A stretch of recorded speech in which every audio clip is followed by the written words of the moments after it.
Welcome to நம்ம life diaries. இன்னைக்கு Jackie படத்தை பற்றி பார்க்கலாம் வாங்க. அதுக்கு மாதிரி இது வரைக்கும் சேனலை சப்ஸ்கிரைப் பண்ணால் மறக்காமல் சப்ஸ்கிரைப் பண்ணிடுங்க.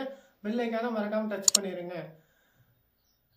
2021 மட்டீன் என்ற படத்தை எடுத்த அதே டைரக்டர் பிரகாபல் தான் இந்த படத்தையும் எடுத்திருக்காரு. இந்த படத்தோட ஒன்லைன் ஸ்டோரி என்னன்னா, கிரிக்கெட்டு, கபடி இந்த மாதிரி நம்ம ஊரில் பாரம்பரியமாக கொஞ்சம் நடத்திட்டு இருக்க விளையாட்டு மாதிரி மதுரையிலையும் கிடாமுட்டு சண்டையை நடத்தி அதில் ஜெயிக்கிறவங்களுக்கு ஜாக்கின்ற பட்டத்தை தராங்க. படத்தோட கதைக்குள்ள போவோம். ஸ்டார்டிங்கில் ஒரு களத்தை காமிக்கிறாங்க. அந்த களத்தில் கார்லேருந்து ஒருத்தர் என்ட்ரி ஆகிறாரு, கெடாவோட வராரு. அவரை பார்த்துட்டு இது வரைக்கும் ஒரு ஏற்று யாரும் அந்த சண்டையில் ஜெயிச்சதில்லை, இவர் தான் ஜாக்கி பட்டத்தை வச்சுருக்காரு அப்படின்னு நிறைய பேர் பில்டப் கொடுக்குறாரு. அந்த பில்டப் கொடுத்த மாதிரி தகுந்த மாதிரி இவரும் நடந்துக்கிறாரு. அவர் ஒருத்தர் இன்னொரு கெடாவோட சண்டை போட்டு ஜெயிச்சிடறாரு. அவரை தான் இந்த படத்தில் வில்லனாகவும் காமிக்கிறாங்க. அடுத்தடுத்து சண்டை நிறைய பேர் நிறைய கெடாவோட சண்டை போட்டு ஜெயிச்சிடறாங்க, தோற்று போகிறாங்க. அங்கே தான் நம்ம ஹீரோ என்ட்ரி வருது. அவர் என்ன ஆட்டோவில் வந்து இறங்குறாரு. லேட்டாக வந்து இறங்கினால அவர் கூட ஏற்றி எந்த கெடாவும் இல்லை, சண்டை போடுறதுக்கு இல்லை.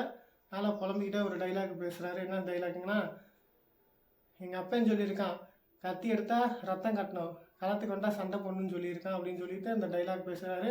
அந்த டைலாக் கேட்குறதுக்கு கொஞ்சம் நல்லாவும் இருந்துச்சு.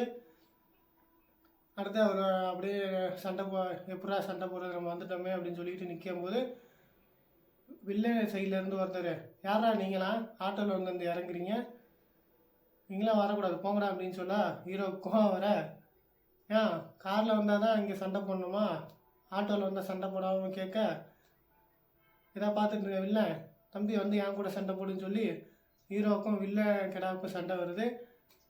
சண்டையில் வில்லன் கடை தான் எல்லாம் ஜெயிக்கும் அப்படின்னு நினச்சிக்கிட்டு இருப்பாங்க. கடைசியில் பார்த்தா ஹீரோ கடை ஜெயிச்சு வில்லன் கடையோட கொம்பை பறக்க விட்டுரும். அந்த சீனை வந்து கேமராவில் ஜூமிங்கில் கொண்டு போவாங்க. பார்க்கவே செம்மையாக இருந்துச்சு. நீங்களும் அதை ஃபீல் பண்ணுவீங்க. அடுத்து என்ன, வில்லன் வந்து ஹீரோக்கிட்ட தோற்றுட்டு காரில் ஏறிட்டு கோச்சிக்கிட்டு போயிடறாரு. அடுத்த இப்போ நம்ம தமிழ் சினிமா பொறுத்த வரைக்கும் ஃபஸ்ட்டு வில்லன் என்ட்ரி, அடுத்த ஹீரோ என்ட்ரி. எக்ஸ்பெக்ட் பண்ணுற மாதிரி அடுத்த ஹீரோயின் என்ட்ரி தான் வருமே அப்படின்னு உங்களுக்கு தோணும். அதுதான் அடுத்தது வந்துச்சு. நம்ம ஹீரோ வந்து இறங்கின ஆட்டோ வந்து அவரோட சொந்த ஆட்டோ. அவர் ஆட்டோ இதுதான் ஓட்டுறாரு, சேர் ஆட்டோ தான் ஓட்டுறாரு. அந்த சேர் ஆட்டோலேயே ஹீரோயினை கரெக்ட் பண்ணிடுறாரு. வழக்கமாக பார்த்தோன்னே காதல். இந்த படத்துலையும் அதே ஸ்டைல் தான் வந்திருக்கு. இருந்தாலும் கொஞ்சம் பார்க்கறதுக்கு கொஞ்சம் நல்லா இருந்துச்சு, கொஞ்சம் டைம் போச்சு. அடுத்து என்ன, படத்தில் நம்மளை ஏற்று இத்தனை வருஷம் பட்டத்தை வச்சுருந்தா அவர் வந்து ஜெயிச்சுட்டு போயிட்டான்னு சொல்லிட்டு இல்லை ஹீரோவை தோக்கடிக்கிறதுக்கு பல வழியில் திட்டம் போடுறான். அந்த திட்டத்தில் வில்ல கெடாவுக்கும் ஹீரோ கெடாவுக்கும் மாறி மாறி சண்டை வருது. அதில் யார் கடைசியில் ஜெயிச்சு இந்த பட்டத்தை வச்சுருக்காங்க தான் இந்த படத்தோட மொத்த கதையே. இந்த படத்தை பொறுத்த வரைக்கும் ஹீரோ கெடாவும் வில்ல கெடாவுக்கும் சண்டை வருதோ இல்லையோ, ஹீரோக்கும் வில்லனுக்கும் அங்கங்கே மாற்றி மாற்றி அடிச்சுக்கிறாங்க. அது நம்மளுக்கு பார்க்க அடுத்து இந்த கதையில் என்ன நடக்கணும் ப்ரெடிக்ட் பண்ண முடிஞ்சிச்சு. இந்த மாதிரி ப்ரெடிக்ட் பண்ணாலே படத்தோட பெரிய மைனஸாகவும் போயிடும். மொத்தத்தில் இந்த படம் எப்படி இருந்துச்சுன்னா, இந்த படத்தை வந்து பொழுது போனோன்னா ஒரு டைம் பார்க்கலாங்க. ஃபஸ்ட்டு இது வரைக்கும் கெடா சண்டையை யாரும் நேரில் பார்க்காத இந்த படத்தை பார்த்து நிறைய விஷயத்தை தெரிஞ்சுக்கலாம். ரெண்டாவது, இந்த படத்தில் வந்து நிறைய கண்டென்ட்டு நிறைய விஷயம் சொல்லியிருக்காங்க. ஆனால் படம் வந்து லேக் ஆகுது, ரொம்ப நேரம் ஓடுற மாதிரி இருக்குது. படத்தில் வந்து 3 பாட்டுக்கிட்ட வருது. அதில் ஒரு 2 ஹீரோ ஹீரோயின் லவ் பண்ணாங்க. ஸ்டார்டில் ஒரு பாட்டு வருது, அது அழகி நல்லால. ரெண்டாவது ஒரு பாட்டு வந்துருக்குங்க, அந்த பாட்டு கேட்குறதுக்கு கொஞ்சம் நல்லா இருக்குது. கேமரா ஒர்க்கும் இந்த படத்தில் கொஞ்சம் டீசெண்டாக பண்ணியிருக்காங்க.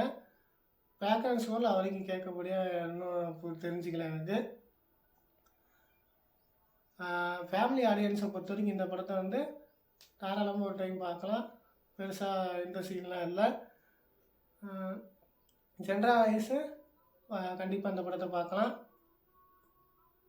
மீண்டும் அடுத்த படத்தில் சந்திக்கிறேன். அது வரைக்கும் இந்த ரிவ்யூஸ் பிடிச்சிருந்தா மறக்காமல் லைக் பண்ணுங்கள், ஷேர் பண்ணுங்கள், கமெண்ட் பண்ணுங்கள். முக்கியமாக சப்ஸ்கிரைப் பண்ண மறந்துடாதீங்க.